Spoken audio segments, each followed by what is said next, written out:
Hello and welcome to the Final Bell, the official Geelong Cats podcast. It is great to have you with us for another week, another very, very exciting week because another Cats win. Now, just before I do introduce... Actually, no, I'll introduce you right now. Hello, Meg. Lovely to see Hi, you. Lingy. Great to be here. I was going to tell the reason as to why I'm wearing a suit right now for those who are watching. If you didn't volunteer the information, you are looking schmicko. Really? Well, that's one of the few times I've been called schmicko, so thank you for that, Meg. Is it just because we're recording on a Monday? No, it is. Fresh start to the week. Oh, okay. We were filming a little special thing that is coming in the not too distant future. Yep. It's going to be a members exclusive thing. That's me. That's I'm a member. Yes, excellent. You'll be getting access to this then. Looking at the legends of Kardinia Park, some of the great names, the incredible names across the history of the Geelong Football Club, right across the decades, back to the 60s, 70s, 80s. The one we just filmed may have straddled the 70s and 80s. Oh, okay. So you weren't the subject legend. Oh, no. Okay. Far better than anything that I produced. You'll be on every week. I will be interviewing them, having a chat with them, telling their story and reminiscing about some of their wonderful careers. We're going to be filming and recording those over the next few weeks and That's awesome. hopefully aim to release them very, very shortly. So keep an eye out on that if you want to hear some of the stories of some of the great players to wear the blue and white hoops over many, many years. So that's why I'm in the suit. Okay. I thought you were just like raising the bar, new baseline. should have. I should have claimed that. Now I feel bad because I feel like I'm saying I'm dressing up for them, but not for you, Meg. That's all right. I thought you were practicing your grand final outfit with the current form of the team. No? Too far. Cut that out. Can they give me that gig again where I get to present the cup again? It's all right to have me gosh. hovering around one more time. Get in line, mate. Yeah, unfortunately, that'll be somebody else's turn if that was to happen. But we are getting too far ahead of ourselves.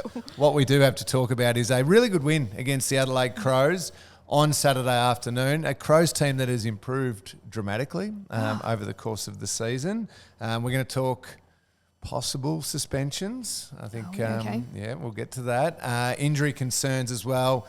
Some of those players who are coming in, VFL, VFLW, and we will get to your questions as we do every single week. Surely we're talking some positives. Yes, Yeah, lots and lots of positives here. We're also going to talk some signings too. That has been announced. We spoke about a couple last week. There's been a couple more. Let's go straight to the game. Let's get in there. The Adelaide Crows, as I mentioned, they have improved a lot. And over the last couple of weeks, you've seen the damage they can do with ball in hand, move the ball really quick. At times, they got themselves going in the game, but then at times, Geelong were able to take that away from them and record a really impressive win. Yeah, I think Adelaide have been fast starters so far this year, and it was looking like they were possibly on top early in the game. I felt around the contest. They were looking hard, getting the ball forward, but we were able to sort of wrestle back momentum. I think there's a number of things we can say on that already, like Danger's ability to lift us in the midfield. His sheer power in the stoppage was just... we say it every week at the moment, but it's a sight to behold. And I think when the ball was coming in like that, it was pretty remarkable for our backline to stay as strong as they did. And I think, their forward line's been the talk of the town recently, so credit to our backline to keep them fairly quiet. But I might be getting ahead of all the things at the start of the game. No, you're right about what you say. And Tom Stewart back to his absolute best. Well, not even back to his best. He's been playing terrific footy the last month or so. But a commanding performance by Tom Stewart in that backline. But as you said, part of a backline that really stood strong. Yeah. Jake Kolodjasny's continued quality of his game is there. Zach Guthrie, superb and just so reliable now. Mark O'Connor wasn't always the backline, but he at times was there. His interceptability, I was shout out to Mark. I made a note of it during the game. I thought Mark is playing well. He's keeping the ball in the front half. But I think I cut you off as you were about to talk about the man. Asava, what a game. Another game in defence where you just saw him grow with confidence and the balance between, okay, I'm defending here, I've just got to beat my man, cover him, to, hang on, that ball's just hung up in the air a little bit longer, I can make that ball mine. Yeah. And it looked like he was getting in Tex's head a little bit. Tex started giving away a few free kicks and I thought it was... there was one that he didn't mark, the diving one on the line. I wasn't sure. I was like, boys, let's get that through. But then Jed Buse was there, and I think that was pretty indicative of how the boys were playing together throughout the day. But one point on Stewie, I I thought Stu was great along with the rest of the team in the first 3 quarters, and then in the last quarter I felt he just went, all right, enough of this. Yep. Well, I'm just like, I'm kicking a 50-metre dart across the ground and we're getting the ball forward. Yeah, his kicking ability is quite remarkable, isn't it? It's very nice. And he makes it look so easy, so simple. He does. It's just a gentle kick in the park, and it just travels 50 through the air like a bullet. Go with me on this. It's a bit like, so I talk too much about how I played tennis as a kid, and you grow up and you're watching Wimbledon, you're like, I'm going to go and have a hit and I'll be Roger Federer, I'll be Serena Williams, it'll be amazing. I'm going to go out and it's 1 a.m, I'm watching the grass court tennis, I'll go out in the court and have a hit and I'll feel so smooth and it'll be great. And I'm in that stage of pre-season now when watching our men's backline and watching Stewie, I'm like, obviously this will be me in 3 months' time. I'm just going to go to training tonight, kick 50-metre darts. Just hitting it flush. Spoil everything for a 30-metre gain. So it's got me feeling good. Oh, good. Inspiring you. We like to hear that. Yeah. That is fantastic. One down part of the afternoon, and you alluded to how unbelievably good he was while he was on the ground, was the captain, Paddy Dangerfield. Yeah. Superb, had that explosion. And you're right, when it was, the Crows getting control here, bang, Dangerfield, hard, out of the middle, out of a contest, out of congestion. But then the hammy went. We don't know yet how bad. Scans will be taking place probably right now as we speak. And I'm sure the club will release that in time. But the reality is with a powerful player like Paddy, you think straight away of the standard sort of 2 to 4 weeks for a hamstring. I think one of the most impressive things, Meg, out of that is you're playing against a good team who's playing good footy and at times had control in that first half. As I said, then you lose the player who's playing the best on the ground. Yes. The tendency may be to, no, this is not going to be our day. I loved the step up of the younger Geelong midfielders. Absolutely. Across the ground, but what a way to back up a contract extension from Mitch Nevitt. He was playing unbelievably well. I know he wasn't necessarily right in there and doing what Max Holmes was doing and Tanner Bruin was doing in Danger's absence, but I thought his lift off the back of a great week for him last week was awesome. He got that goal, gave off Jez's goal after a fantastic contested mark, and then Tanner Bruin got us over the line in the last quarter. Yeah, that walking away from the game, I was pumped we won. I loved the games of Stewie, who we've already spoken about. I just love watching Jeremy Cameron play. Don't get me started on that mark he took on the far wing or half forward. That's ridiculous. Just decided to play Superman actually, for a little bit. I do want to talk about him a bit later. Continue. All right, let's do that. But walking away from the game was Tanner Bruin's last 8 minutes of that game just went, okay. You talk about Stewie in the last quarter saying enough's enough. Tanner Bruin said, okay, somebody needs to step into this contest in the middle of the ground and make sure we get this win. It was a huge step forward for him and his belonging in that Geelong midfield, I felt. Completely. And I love when you're watching live at a game, you go home, you're like, I'll throw it on. And then the commentators are getting as excited about what you felt you were seeing. They mentioned that he was from Newtown so many times and you love it. He kicks that snap goal to finish the game for us, and what it must feel like to be homegrown and celebrate that goal to this crowd and turn to the Brownlow stand and do that. I mean, he looked like he knew how to celebrate, and we were all the better for it. So it's exciting. Another positive. We're just jumping on positives here because it was such a good day. You mentioned Mitch Nevitt, but also throwing Ollie Dempsey. Now, Ollie didn't go get a heap of the footy or anything like that. Came on as the sub. There were a couple of moments where the ball, whether it was a switch, whether it was the ball floated a little high in a kick, where it was Nevitt and it was Dempsey. If that ball gets spoiled away or they drop what was probably a 60-40 mark, it possibly gets swept away and the Crows score. They stood up in those tiny little moments to make sure, bang, got it. Yeah. And it's our ball and we're going to keep it. Yeah. And the Crows just couldn't get anything going because of those important moments. Absolutely. And I think while we're on the Ollies, Ollie Henry was fantastic as well. Yes. Kicked one of those last 3 goals and was on for a few more. I thought he was really dynamic early. So, it was a day for the young one. I think we said it was a day for the over 30s last week and a day for the under 21s this time round. So, a great weekend. We may know this by now by the time the podcast goes to air, so I apologise if it is the case, but Mitch never had a chance for a Rising Star nomination with that performance. I love your thinking. I mean, why not? Are you on that selection committee too? I vote on it at the end of the year, but I'm not on the committee that chooses the week-to-week ones. Okay. So I can push as hard as I like week to week. Yeah. I'm just not allowed to say anything at the end of the year. Yeah, okay. Well, push. Push. Track is clear for Rising Star. If he's not nominated this week, I'm sure it's not too far away watching that quality there. Now, the bit of play that he was involved in that I wanted to come back to, I feel like Jez, is he having his best day in front of goals? I don't know. But then he just does freakish things. Do you know what I mean? Like he's not... his 2 goals were... 3? Three goals. One, just your standard mark off a set shot.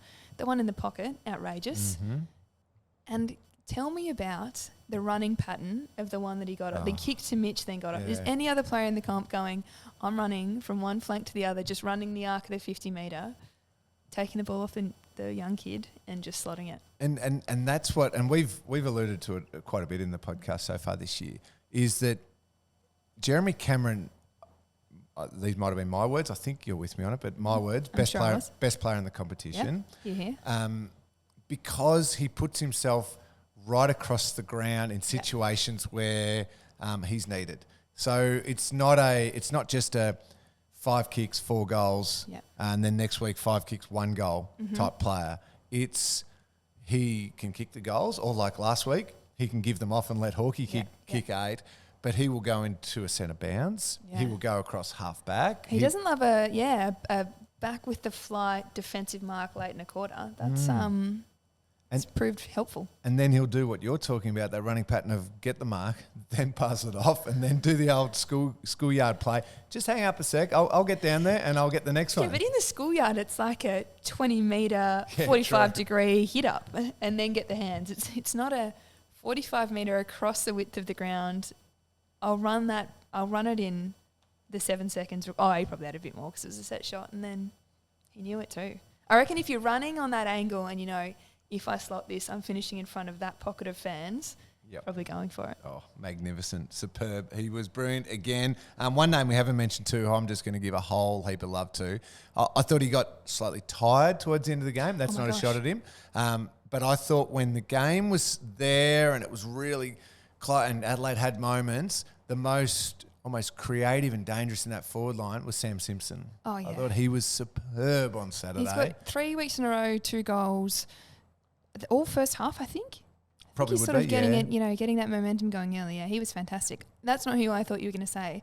I'd made a note at the top saying that I thought John Segler was pretty good early. Yes. I think, Riley O'Brien's had an amazing game last week. But I thought he was particularly good and just a traditional ruck role, accepting of your talents and play like a big person and then give the hands. And this is back from his Hawthorn days too. Oh, has a nice little knack of just crashing into an opposition player. Oh, does he? Or just accidentally landing on an opposition player, or those bony knees or bony elbows. Just end up getting in right in the fleshy part of the muscle of an opposition player. I like that. Yeah, I must love admit, ruckmen who do when that. When he played for the Hawks, I probably didn't appreciate just how big he was. He's a unit. So that'd hurt. It'd hurt if you just happened to be in the way of where he was dropping his knees. Dropping his knees. No, never dropping the knees. Sorry, that just came out. I certainly haven't seen that. Certain ruckmen are just outstanding at doing this. I played with one briefly who then went on to the Swans and the Giants. Shane Mumford was great at that. Of course. Toby Nankervis is one of the best in the business at the Tigers. It's just an accidental fall and he just happens to be an opposition midfielder who... All right, we've got to bring this into the women's game. ...is underneath him. Well, you've just recruited Erin Hall. Is she able to... No, I don't. I don't think she's quite very polite, but that doesn't mean she has to be when she crosses the... No, it's all polite. You just accidentally land on someone. Just a little loving snuggle. Yeah, a little bump every now and then. Yeah.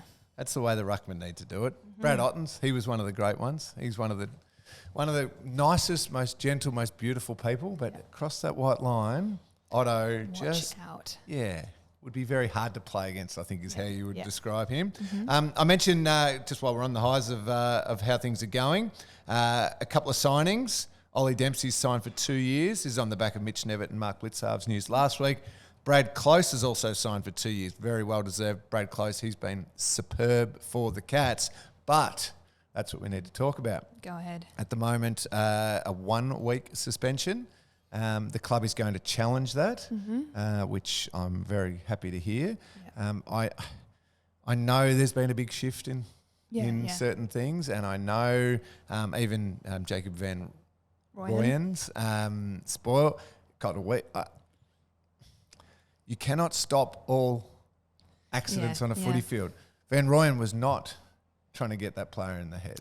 He was trying to spoil the ball. Brad Close, I think there's absolutely a case to get this reduced.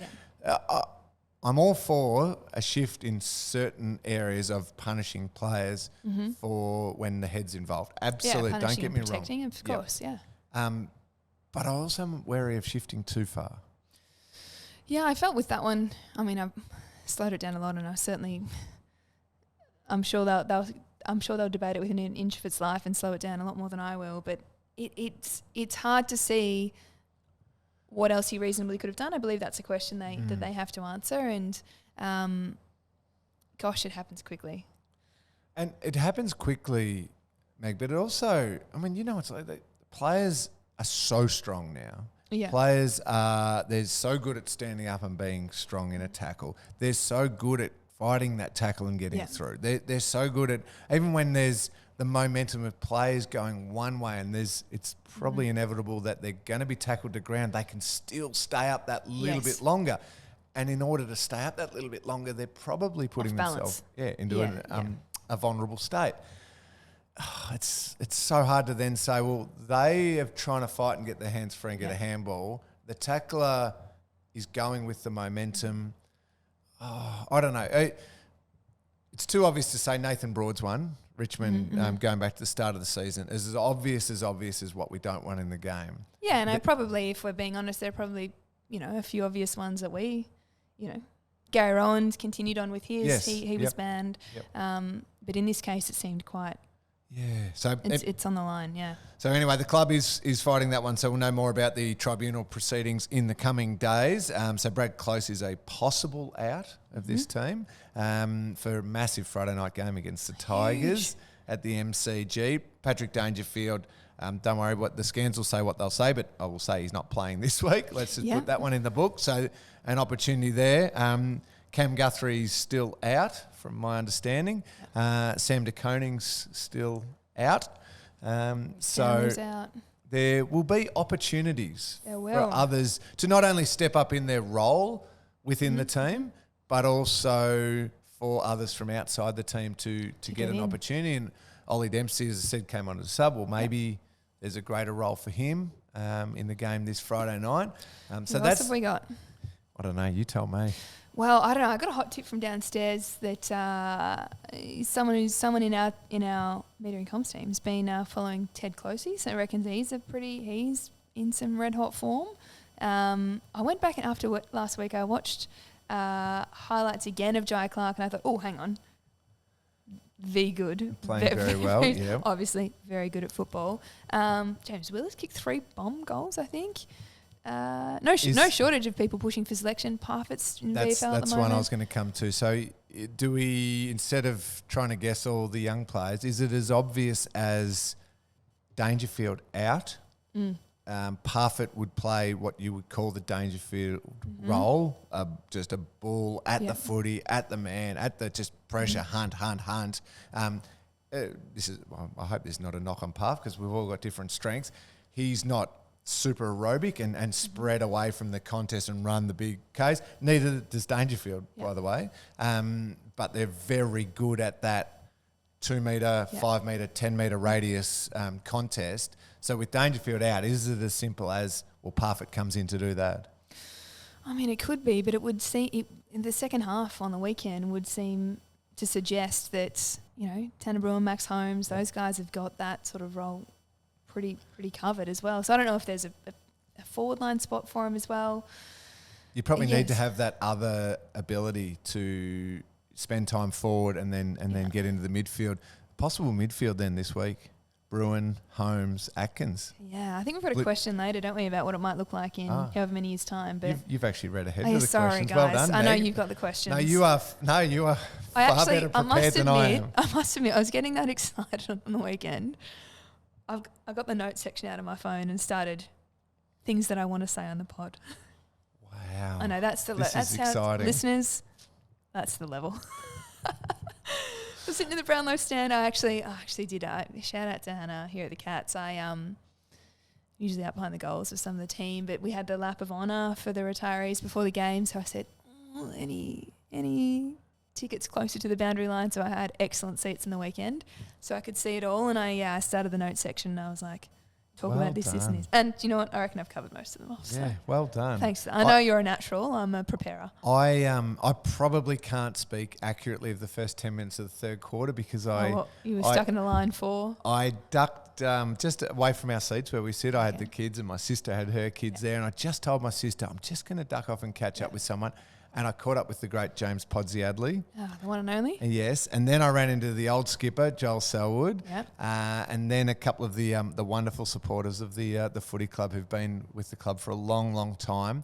And the conversation may have continued for a little while and may have just partaken in one beverage or so at half time, and realised by the time I took my seats, 10 minutes of the third quarter was gone. I know. By the time I got back to my seats after half-time, Danger was no longer in the game, I don't think. So, whoops. I had that pointed out to me by my son. So I had to quickly Google what had happened to him. So my notes won't include 10 minutes in the third quarter. There we go, camera. There it is. Thank you, Handwritten.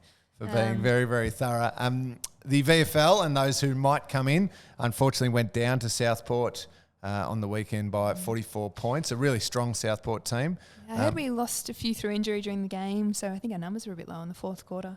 Yeah, and it's amazing. Southport, they do field a very good team. Do they? Talking with not as familiar with Mark Corrigan there, and he said they get a lot of the Suns guys and the Brisbane Lions guys who don't quite make it, but have had those years of AFL training under their belt. They're really well run club, really well resourced club, so they are able to attract a few recruits as well and field a really good team against, and they did knock off the Cats in the VFL. Brandon Parfitt did lead the way with disposals with 21 touches. But as you said, Willis also 21 touches and 3 goals to go with it nicely. So a few people putting their hand up. The VFLW. Yep, I went there before the men's game on the weekend. We said they were flying, but they did go down to the Pies. Yeah, it's not the team to go down to, is it? No, never. It's not. I can't say the Collingwood Chants were present at Deakin University, Wampons Oval, but I was out there, and I think the conditions we had it locked in our forward half, and we led going into the fourth, locked in the forward half, and we couldn't overcome a bit of wet footy to put it through the big sticks. Was it really windy out there? I think it wasn't too windy because the rain had sort of set in. Okay. Speaking to the coach this morning, I think she was all right. Just keep, sometimes a timely loss is important. Just keep you focused on the task at hand, and it turns out they're still on top of the ladder. So that all good. was going to be my all question. Good. Top of the ladder, all's good then. Who's next week? Do you know? That question without notice. Apologies about Darabin that. Falcons, 3 p.m. Mother's Day, Latrobe. See, I'm on it. Can always rely on Meg being prepared and me not. Perfect. Right. Thank you, Meg. All right, I want to take a break because I do want to get to some of these questions and probably got plenty more to talk about with the game coming up this week against the Tigers. I know the Tigers aren't flying at the moment, but a pretty strong rivalry. In those recent few years, ever since, was it the 2017 qualifying final, I reckon it was, during that period of 5 or so years, some huge games played between the two teams. So it'll be a massive game Friday night. But we'll talk about that more after the break. Welcome back. It is great to have you with us on to the final bell. I'm here with Meg McDonald, or MegMac. MegMac. Oh, I haven't sent you the... No, I actually thought about it the other day. Come on. Will you listen? Maybe. Maybe. I will for you so that next time we're on the podcast together, I can say that I've listened. My prep. And I understand that it wasn't just because your first name's Meg and your last name's McDonald and it was simply MegMac. It would have happened anyway, but more that a great artist who I recently missed playing in Geelong, but that's okay. Okay, please send it to me, Meg. Mm. Let's get to some questions. Yeah. But the fans, actually, before you ask them, Yeah. I've got a shout out. Yeah. If that's all right. Go for I've it. actually had people came up to me at the game, mentioned the podcast. You might be used to it, but I'm always get a kick out of it. It's lovely when they say that they're listeners. And my mum is currently on a 5-week tour of Europe, lucky duck. She's at Villa Casale in Ravello. I don't know. We'll go with that. I'll go with whatever you say. She had a moment when she met this couple, and I think she was from Geelong. Anyway, they were big fans of the pod. So shout out to Julie and Paul, she thinks it was, in the pool at that hotel, who are keeping abreast of all things Geelong and listening to us each week. Oh, that's get back to your Euro holiday if I were you, but... Yeah, so we're going right across the world. We are. The listeners are everywhere, Lingy. Fantastic. No, we love a shout out.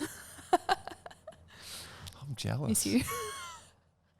Anyway, there you go. Very nice. Sorry. You couldn't manage to tag along on that European holiday? I know. One of my sisters did. No, I couldn't. Couldn't add it onto your island trip? No. Nah. Depending on the timing, but no. I'm happy to be here. Very good. Well, hope you're having fun, Meg's mum. Let's get to some questions. This one's from Sue. Does Jake Kolodjasny get enough credit? Another rock-solid game in defence on the weekend. Sue, great question. We touched on it very, very briefly in segment 1. But Kola is playing brilliant football right now. He's rock-solid one-on-one. His decision-making with ball in hand, which going back, say, 3 years ago, I was, is he going to... His efficiency would have been up on the weekend, for sure. But... he's just gone to another level. Yeah, I think we said a couple of weeks ago when he was out, probably absence makes the heart grow fonder, realised how important he was, and that's just been reiterated when he's back in the team. There was one on the far wing on the weekend where it was almost like the seas parted, came in, intercepted off the line. I was like, yeah, that's the stuff. Anyway, big fan. He can play on all sizes too, really, because he occasionally plays on a smaller forward than him, occasionally plays on a lot bigger than him. And it's such a huge asset in defence, isn't it? If you can play smaller or taller. Perfect. Well done to Collar. Thank you for that one, Sue. This one's from Michael. Chris Scott talked about the young guys post-danger injury on the weekend. What does the Geelong midfield look like in 5 years? Spoiler alert on this question earlier. Well, I said what it might look like this week. I know. Is it the same? So is Tommy Atkins making it to 5? Yeah, no. Tommy Atkins got enough. He's got 5 years. Let's just say what we saw on the weekend. Maxie Holmes is in that midfield in 5 years. I reckon we could be pretty excited that Tanner Bruin will be part of that midfield in 5 years. Is Sam de Koning in there? As the ruckman. As a ruck. Just a question. Toby Conway. Toby hasn't made his debut yet, but I'm pumped about him. Yeah, I'm the same with Toby Conway. I think Toby will be our ruckman. Yep. I think Sam de Koning will be elsewhere on the ground. Okay. Elsewhere? What? No. No. That's not wearing a different type of blue and white or anything like that. I meant not elsewhere full back, but elsewhere full forward. What are you thinking? Well, see, it's not even crossing my mind, that other question. No. I like the question from you because Asava Radagalia's improvement down back. Now, we just got to keep saying he's so early on in his defensive career that in X amount of weeks, Sav's going to have X amount of goals kicked on him. Yep. He'll just have one of those games. Every defender has it. The greatest ever have it multiple times throughout their career. But his best defensive days are still probably 2 years away when he's had 50 games under his belt as a defender. But what we've seen already says that, okay, if he's a key defender, and Jack Henry's definitely proven as a key defender when he comes back from his injury and he's still very young and all of that. Tom Stewart's got plenty of years ahead of him. There'll be others. Yeah. Is it de Koning as a forward? I like that. Hawkins will be retired by 5 years. And mind you, he doesn't look like he wants to slow up anytime soon. Oh, no, he's going well. Jezza hopefully still going, but maybe not. 5, 6, 7 years. I like that. De Koning forward. The I don't know. the answer I'm is, partial to the back sorry, line. the first part of that answer is no, he won't be in the ruck. Okay. Because that comes back to the question from Michael. It does. Well, let's go with Conway in the ruck. Clark? Is Clark in there? Jai Clark. You Yeah, can imagine. well, Let's just put him off to while the we're side. debuting people. We haven't debuted him yet. Okay, Is Mitch Nevitt in the midfield? Well, the height was. I love a bit of height in there. It's worked well for us recently. Just to state the obvious, it's the trend across the competition. I think my favourite player in the comp, present company aside, is the Bont. So anyone of that shape, which I would say Mitch is, get him in there. And Blitz. He's a Blitz comparison. Yeah. Blitz is possibly still playing in 5 years' He's time, by the way, because he looks like he's still 21, but maybe he's starting to slow down there. And Nevitt comes in. Anyone else I'm missing who could play in that mid? Oh, you don't know the development of a Ollie Dempsey, Cooper White type player as well, who are in their second year. You can see the frames they're starting to build on their body. Whether they can go in there. Jack Does Bowes. Ollie Henry go in there at all? Ollie Henry, I reckon, will spend time in there. Yep. I think he's so suited to being a forward, but with little 5-6 minute bursts. Yep.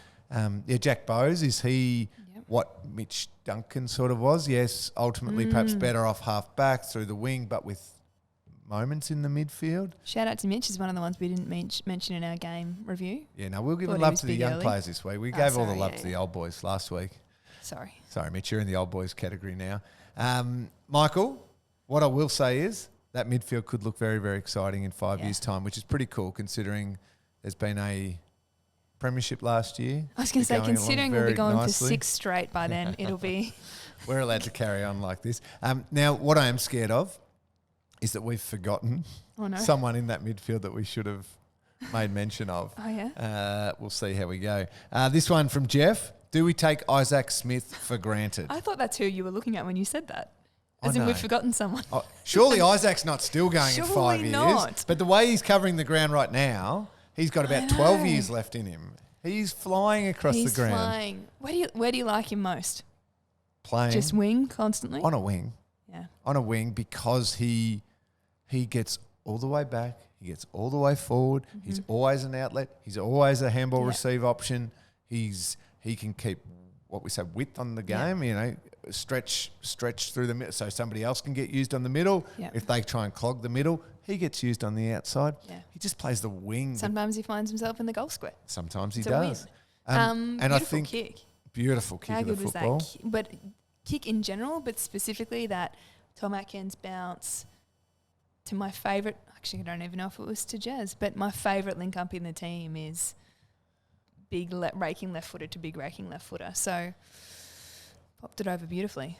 And I think with what Max Holmes is showing in his development is Max isn't going to live on a wing over the next 7 or 8 years of his career, even the next couple of years, because Max is showing that incredible rare talent of being an inside player and an outside player, which puts Isaac beautifully back onto that wing and do what he does best, that he's been doing for so long, and I think will continue to do for a long time. Well, that's what we were saying to a similar question about Hawk last week. I mean, their legacy's growing as we speak. Like, things adding premierships to your cabinet this late is awesome.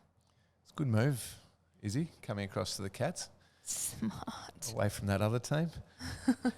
Louise poses this we question. shall not. No.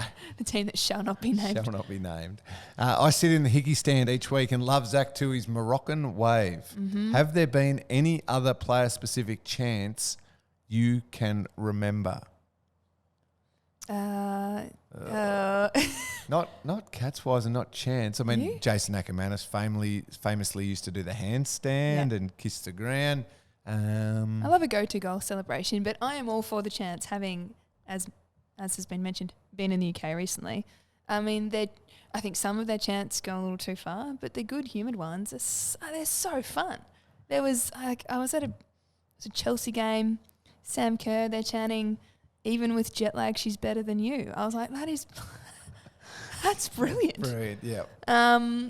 So no, I can't think of any. No, I can't think of any. Should we challenge ourselves? If anyone is listening and remembers anything from the Cats' past where there's been a little bit of a a chant, a wave, a particular thing, please include it in your questions. Actually, I think you and I might have been lucky enough to be down in the race or near in the grand final when the Selwood chant went out. Oh, yes. Yeah, that was pretty special. That was pretty special, wasn't it?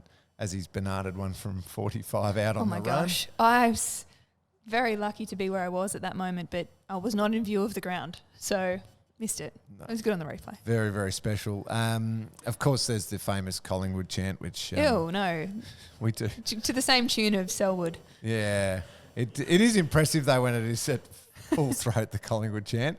I have unfortunately been on an MCG with 95,000 halfway through the last quarter in the preliminary final, and they've belted that out because we were so far down.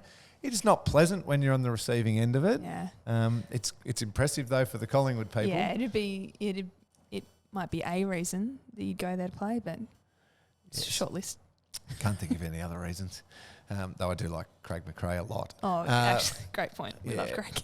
Brooke. This one, Brooke, beautiful. We did touch on it in segment 1, but I love it. Any pump-up's a good one. Has Sam Simpson's spot now been cemented? It feels like his time may have finally come.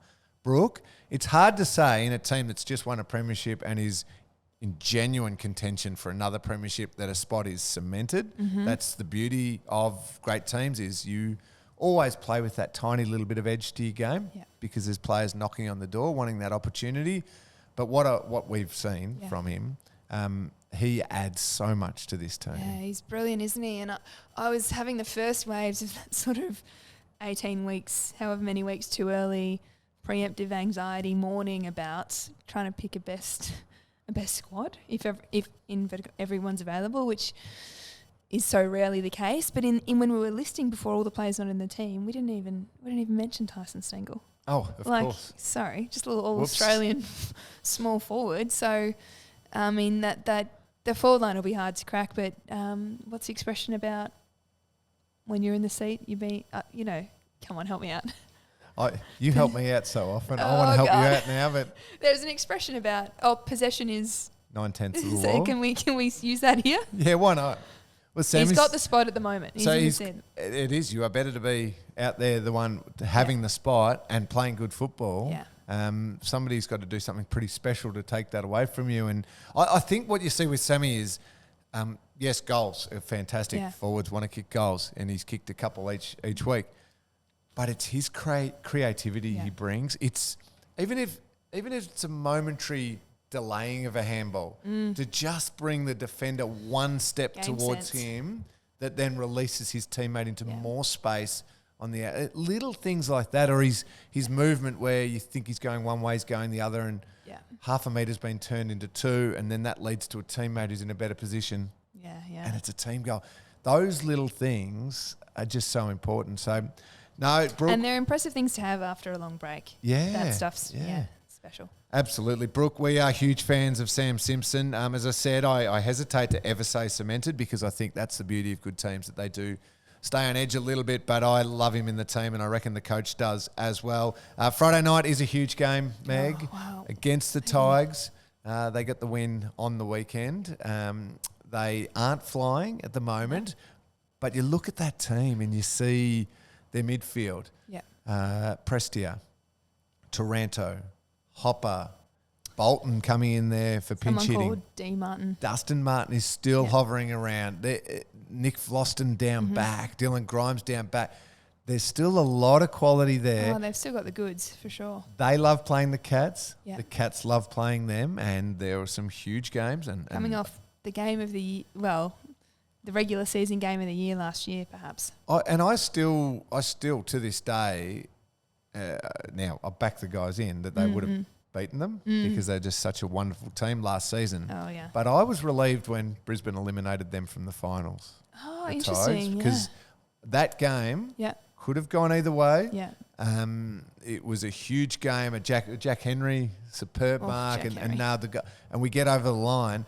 I still had Tom Atkins into the middle of that game. I think that was the game that happened. Yeah. I still have this momentary just worry about Richmond producing their best against the Cats.